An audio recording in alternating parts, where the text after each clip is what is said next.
Leora Leon, spiritual activist, life coach, motivational speaker, energy healer, past-life regression therapist, teacher, author and artist. Interview about femininity. Leora, hello. I'm very excited that you decided to make this video, this interview, this talk with me about femininity and sexuality, about how we are seeing ourselves. And I know that you wrote a book about your story, and I know that your life is very, very full of a lot of experience. And for me it's very interesting when you decide that I want to change my life. What was the moment, what was the most important moment for you when you start to change your life, you start to live differently? And it may be kind of shocking to your audience, but there was a time period in my life that everything was wrong. My marriage was not doing well. I had a child with special needs, and that was very difficult. Just it seemed like everything was wrong, and I wasn't happy. And I had this experience where I was eating, and this will sound crazy because I thought I was crazy, but this wolf came out of my mouth and chewed the food. And I looked around and I said, what's going on? Am I crazy? And so I just ignored it, and I visualized this wolf. And I took another bite of this food, and I saw this wolf come out and eat the food. And so I thought I was crazy. I talked to my girlfriend, who was a psych nurse, and she said, I think you might need a CAT scan. And so I was still at that time just beginning to really understand spirituality and everything. And a month previous, I had gone to a shaman to get a healing, and it was kind of just a fun thing. And after this experience happened, I called this man, this shaman, and I said, this is going to sound crazy, but this thing happened to me. And he said, let me ask you a question. He says, are you doing in your life what you want to do? And I said, no, absolutely not. I'm really unhappy. And he said, when the wolf comes to you, no matter how it comes to you, if you see it or you imagine it, that means that is time for you to look at your life and time to make a change, time to move your life ahead. So I started to talk with him about what I wanted to do, and I was always intuitive, and I could always read people's thoughts and see their future and things like that. And I said, you know, I would like to help people.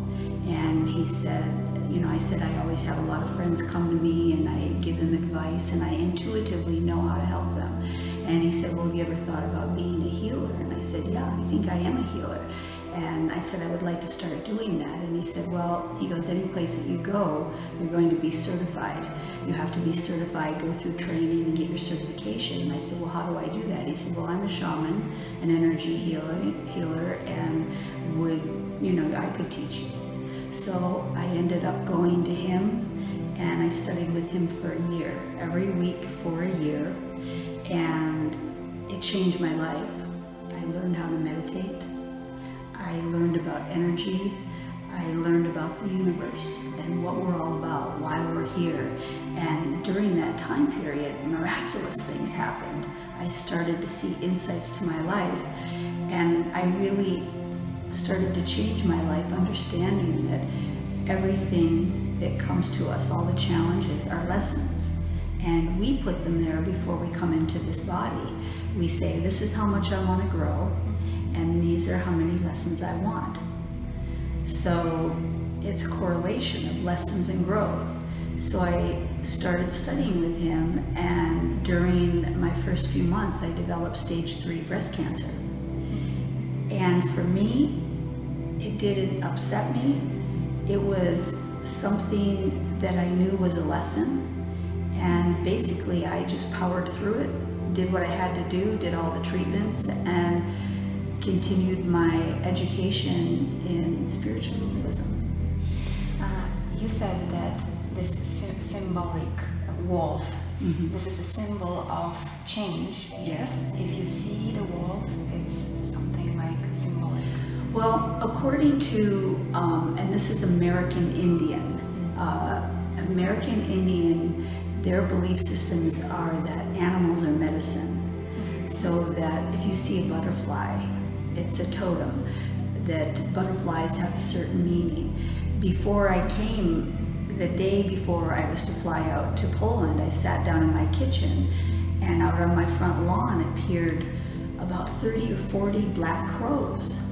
And I said, oh my, and then as soon as I sat down, I looked at them and then they all flew away. And that was something that was very unusual, just to be right on my front lawn in front of my kitchen. So I quickly looked up what black crow totem, and it was this amazing message to me. So if you, and then when I do healings too on people, I will see an animal and I'll tell them this animal. And then we look it up and they're like, oh my God, that's what's happening in my life. So this goes back to indigenous Indian folk medicine, where, you know, nature is your teacher. And so animals are your teacher. So when you see something, you see a deer or you see a butterfly or a feather, they're all messages to help you learn. And that's one of the ideals that I believe in. So this breast cancer, it was the same, like symbolic, because for a woman, breast, this is something very important. What we are thinking that it's our femininity, this is very, very symbolic, I think. Do you agree? Well, you're absolutely right, because when it comes to breast cancer with women, it's really about self-love. It's really about self-love. And I had had illnesses before. I had a kidney removed, and it was kind of like, hey, wake up. You don't love yourself. You're doing everything for everybody else, but you're not doing anything for yourself.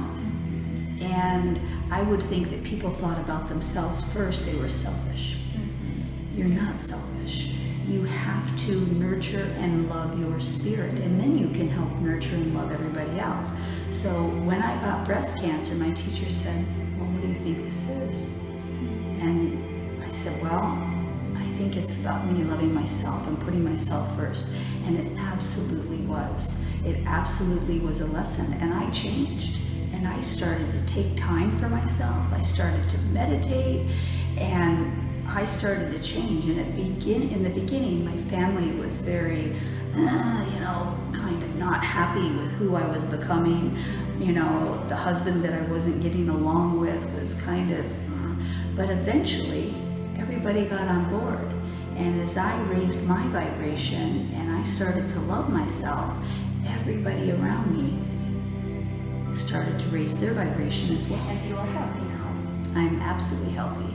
The doctors wanted me to go on this 5-year drug, but I tried it and it made me really sick. But now I've been 5 years free of breast cancer. I'm healthy. I have no sign of cancer. I'm completely healthy. And I think that has to do with self-love and how I changed the way I thought about myself. What did you thought about yourself before this whole change, and what is the difference now? The difference was I didn't love who I was. And as you know, I had a life filled with challenges, from sexual abuse as a very young child, as physical abuse, mental abuse, being raped, bulimic. I didn't love myself, so a lot of girls, would do that to make themselves thinner, and it was just this whole mindset. I didn't love who I was. And this is all in your new book, yes? And yes, this is now in Poland. Yes, it is. It's yes. You can read it, and it's in Polish and on Amazon. It's a story about how my life changed. I began to love who I was, and it took a lot of work. It took me changing my thoughts about myself. And what's interesting is, in your whole life, you experience things and you're learning things that it's like a tapestry, and later on you go back, oh, now I know why I did that, and now I know why I was learning that. Right. And my entire life I was always trying to change. I was always trying to get rid of this horrible feeling about who I was. And I began really working, disciplining myself. I've always been very disciplined. I've always exercised, I've always eaten right, and that's why I couldn't understand why I got breast cancer, because everything that I did was very, very healthy. But then again, it was a lesson. But I learned how to change, and I worked on it. I would look in the mirror and try to tell myself that I was beautiful and I'm a child of God. And eventually I did a lot of different things. Some of the things that I did is what I teach when you saw me Love Yourself and Change Your Life. That was a whole educational program that encompassed all my years of learning and training. And I live those things. I'm disciplined. Every day when I have a negative thought, I turn it around. Every day when I say something negative, I forgive myself, and then I say, okay, I'm going to try again and not to do that. My actions, not get angry, understand that things are a lesson. And I take care of myself physically, mentally, and spiritually. Physically, I eat right, I don't eat sugar, I don't eat flour, except here in Poland I'm cheating a little bit. But mentally, I'm always working on changing how I think and improving myself, reading books and continuing my education. Spiritually, I meditate every day, and sometimes 2 times a day to sometimes 3 times a day. It depends on the level that I need to, unstress myself. So I work hard, but it's not hard in the sense where it's difficult.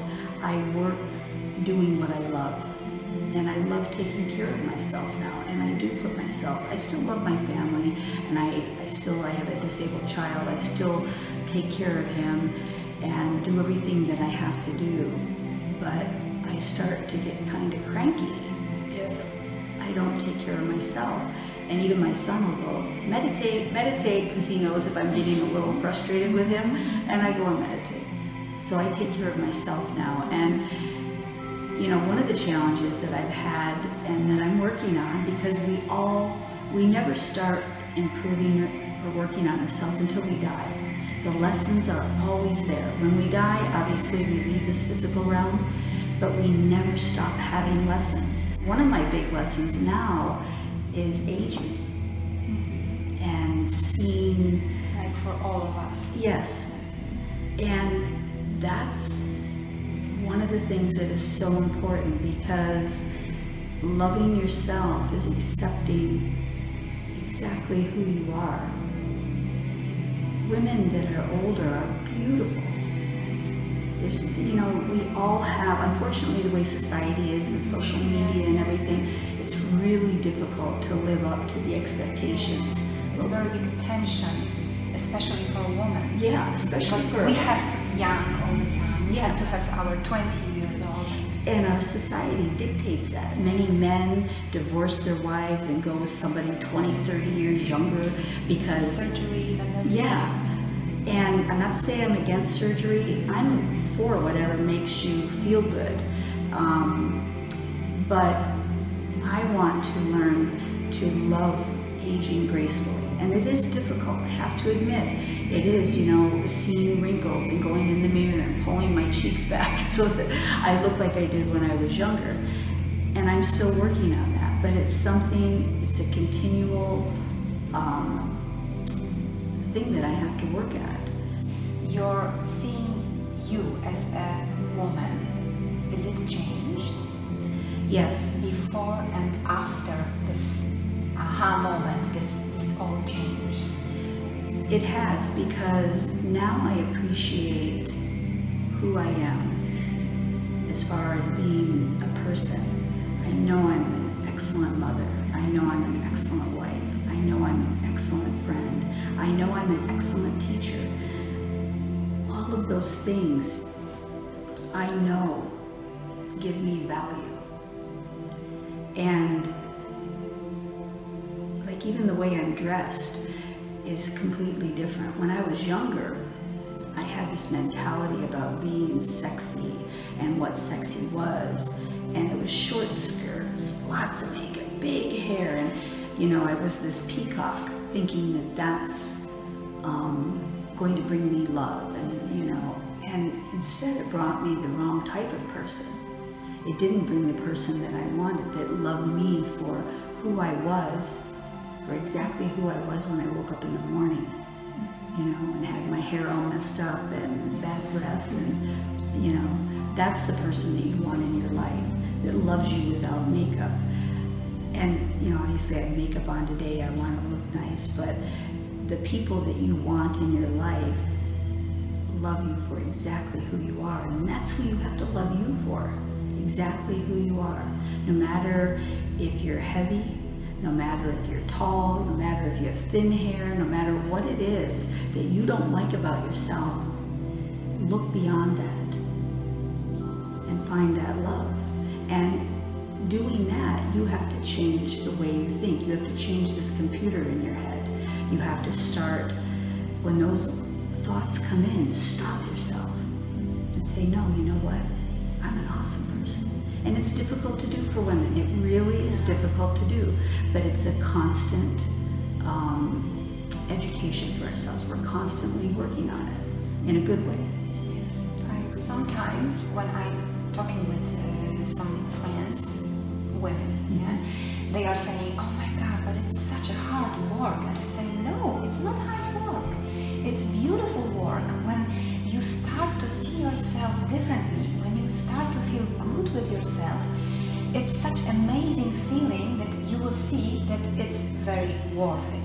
Right. It's just amazing when you start to feel good. It's amazing. So gratitude is so underrated, and it's one of the most important things that we need.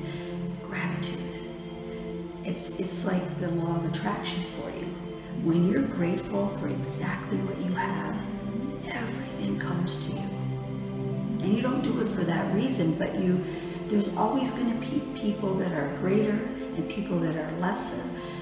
You need to be grateful for who you are and what you have.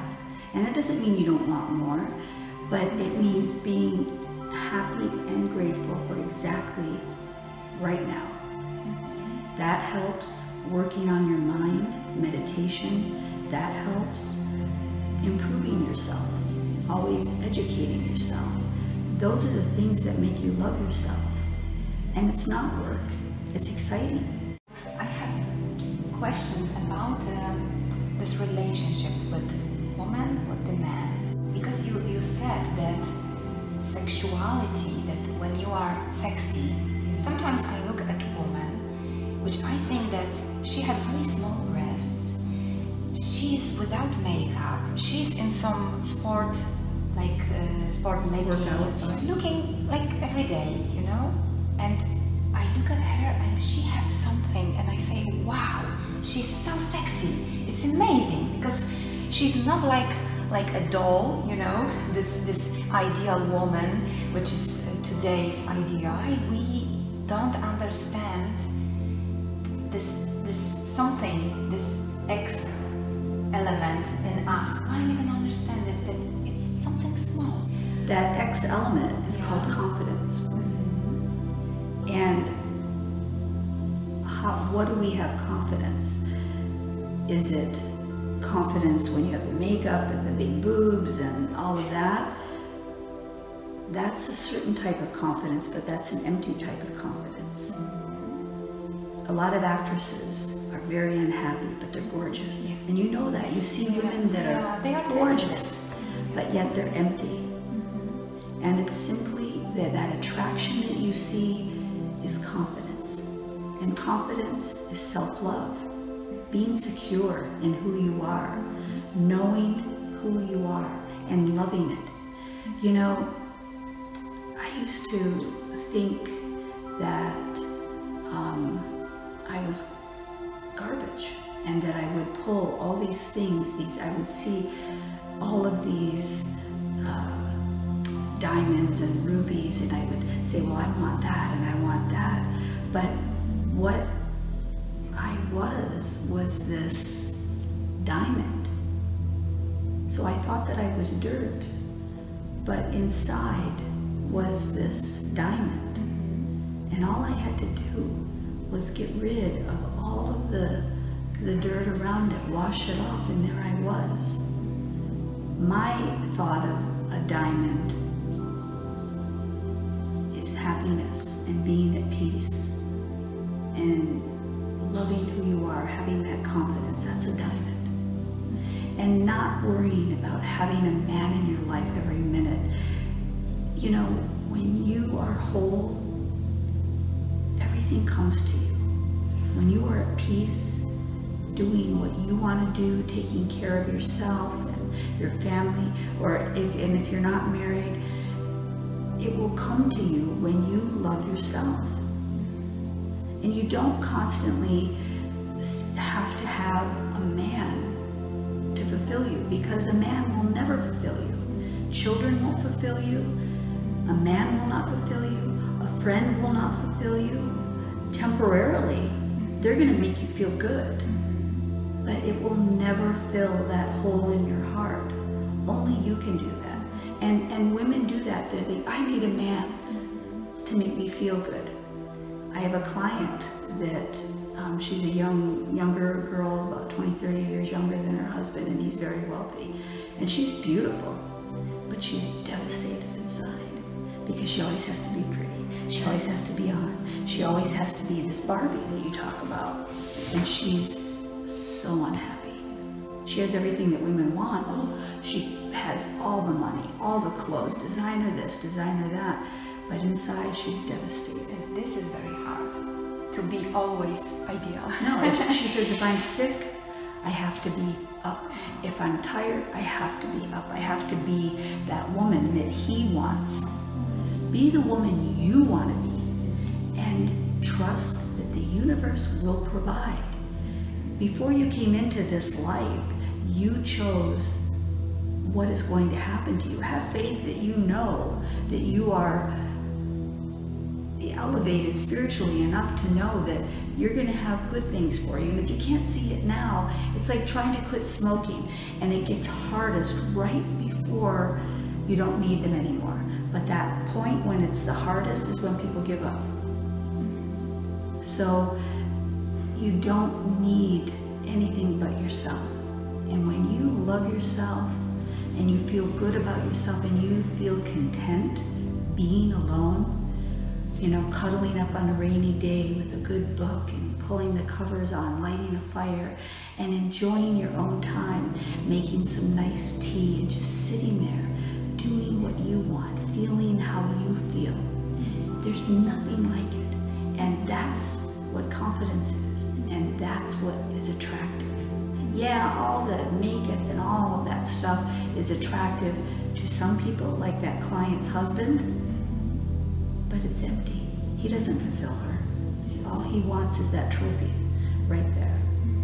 Be who you are. Trust that everything will come to you, because it does. When we are getting birth, yeah, we are whole.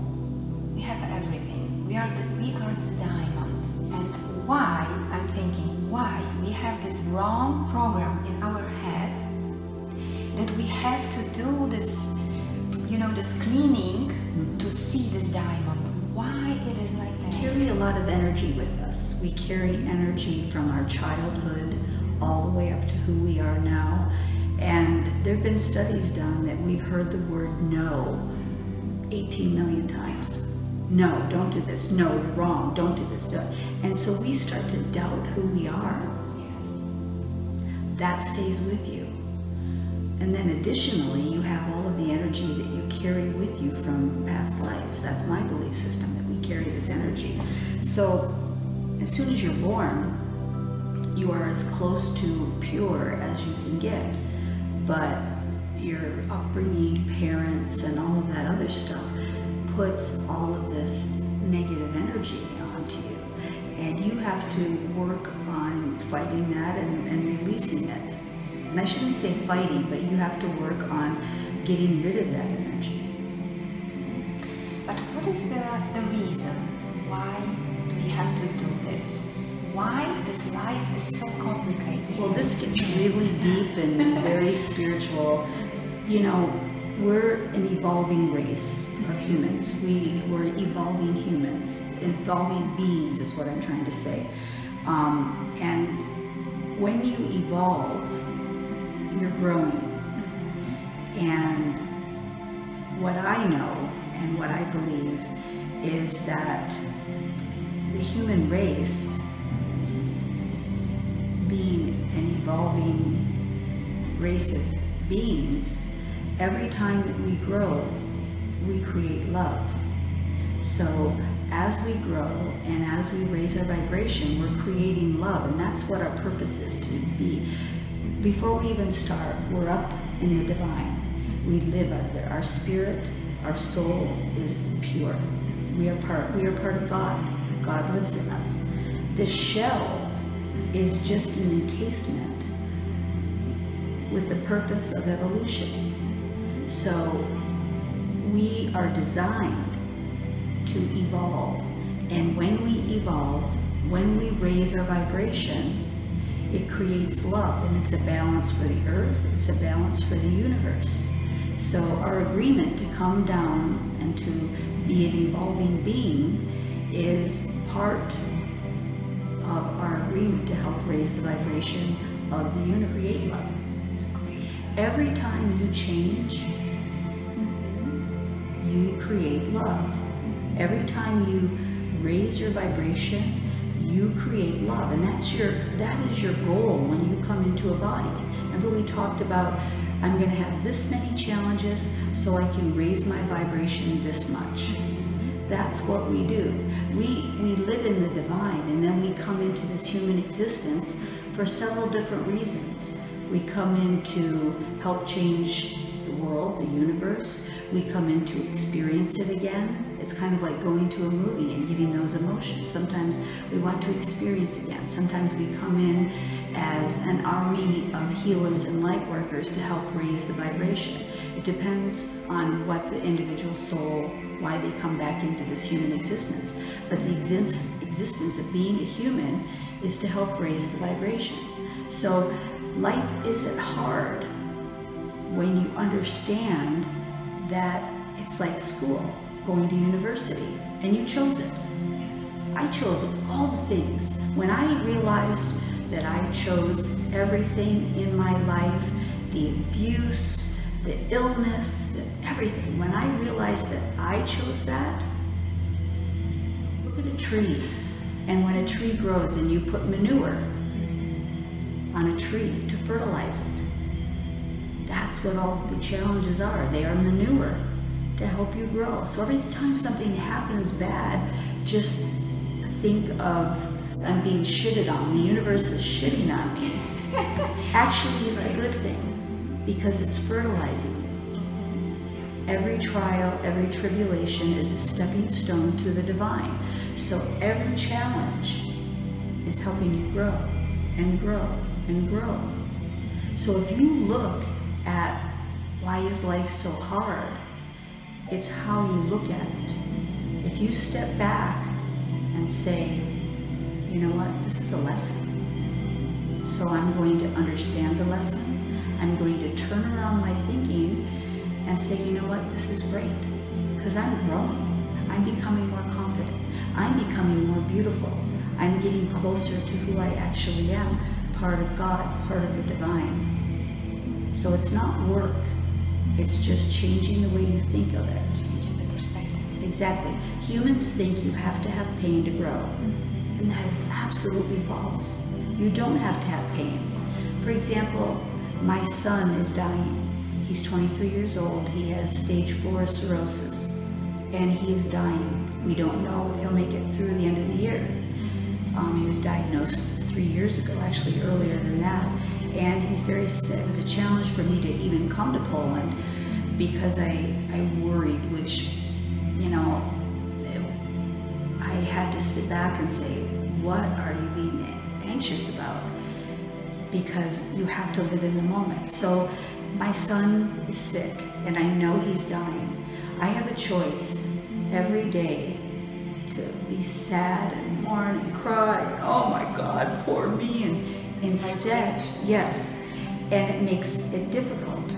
It makes it hard work, but it's not. I turn it around. I know that this is my lesson. I know it is my son's lesson, and I choose to celebrate his life while he's around and enjoy this time. I know he will come back again in another life. I know I will be with him for eternity. This is his life. He came in to teach many, many people, and now his life, he is short, but he did so much work in this short period of time. So I choose not to mourn him. And I know when he passes, I will be devastated, but I will also understand that this was his choice, that this was my choice to come in with him so that he could evolve the way that he is evolving, and that I could learn from him and help him. This is so beautiful, because a lot of people, we are very sad.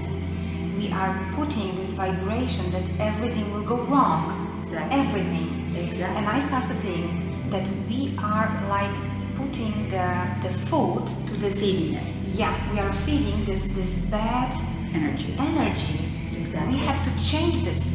We have to put love to her, send love to her, and everything good to raise this vibration. You were able to step back, assess the situation, and decide how you were going to act.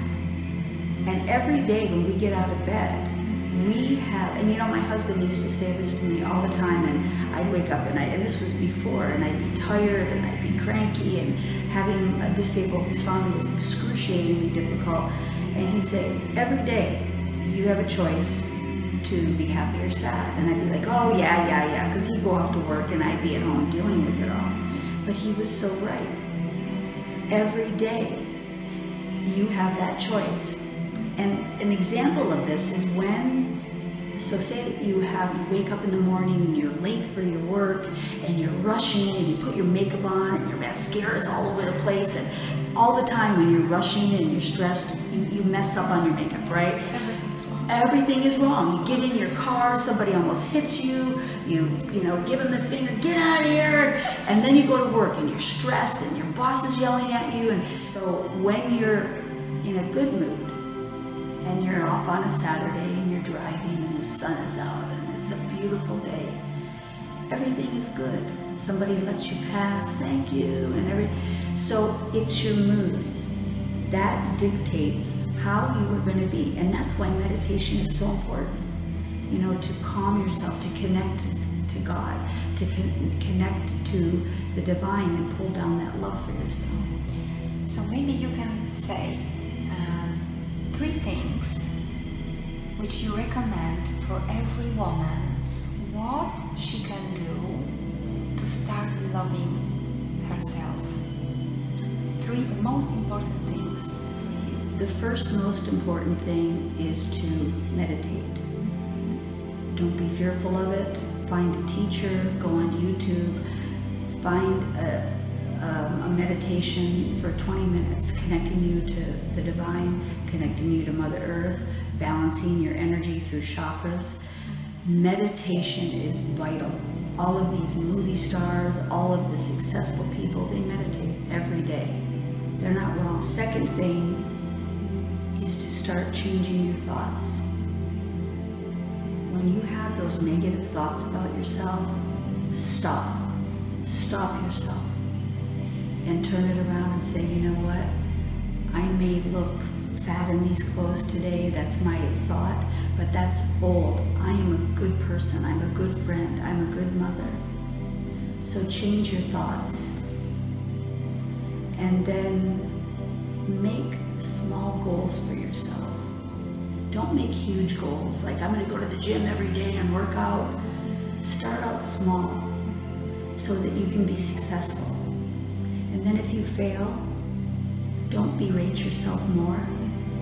Start again. Babies don't learn to walk overnight. They don't just get up and start walking. They walk a couple steps and fall down. Walk a couple steps, fall down. And not only are they walking a couple steps, but everybody around them is going, yay, way to go. And they're like, whoa, I'm gonna do it again. Yay, be your own cheerleader. Be the person, give yourself applause for trying. If you fall off your diet, you eat a piece of cake, you know what, it's okay. Don't make yourself feel worse. Just tomorrow I'll start again. It's a slow process. Educate your mind, read books, how to make yourself better. You know, go to people and have them coach you. But it's a slow process.